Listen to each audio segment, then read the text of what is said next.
وراثت، اللہ اکبر، ایک بڑا مسئلہ زندگی کا. وراثت، باپ اپنی مرضی سے زندگی میں اپنے بچوں کو بانٹ کے جا رہا ہے، قرآن پر عمل ہی نہیں ہے. قرآن کہا کہتا ہے، قرآن میں اللہ تبارک و تعالیٰ نے سورہ مائدہ وغیرہ کی آیتوں میں تفصیل ہے کہ اللہ نے حصے مقرر کر دیے.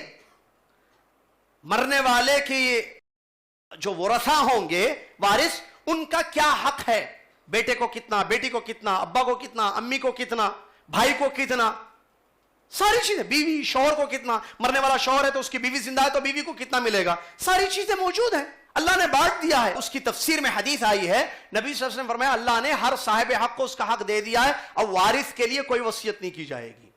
وارث کا حق اللہ نے قرآن میں دے دیا ہے. اس پر عمل ہے. کیا کہتے ہیں مرنے بھائی میں ڈر رہا ہوں کہ میری موت کے بعد جو ہے میرے بچوں میں اختلاف ہو جائے گا، لہٰذا میں اپنی زندگی میں بانٹ دوں گا. اب کیسے بانٹ رہے ہیں؟ بانٹنے والے کون؟ ابا.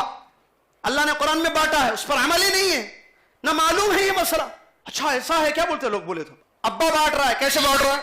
فلاں جو ہے میری بیٹی، داماد مالدار ہے، کھاتے پیتا ہے، اس کو ضرورت نہیں ہے زیادہ. دوسری بیٹی، اس کا شوہر غریب ہے، اس کو زیادہ دوں گا میں، لکھ رہے ہوں، ان کو تھوڑا زیادہ، ان کو ذرا کم. بڑا بیٹا، نہیں بڑا بیٹا بہت تکلیف دیا، اس کو کم تھوڑا، دوسرے بیٹے کو تھوڑا زیادہ.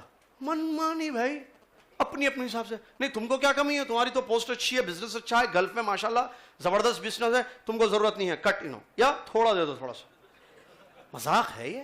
قرآن کس لیے؟ کیا تعلق ہے ہمارا قرآن سے؟ قرآن عمل کے لیے ہے. وراثت کا اتنا اہم مسئلہ ہے، عمل کہاں ہے؟ ندارت. کتنے لوگ ہیں جو اللہ سے ڈرتے ہیں اس معاملے میں؟ جائیداد ایک بڑا مسئلہ ہے نا، ایشو ہے نا بہت بڑا. قرآن پر عمل کرنا ہے. قرآن اس لیے اترا، اللہ نے حصے کیوں بیان کیے؟ للذکر مثل حظ الانثیین.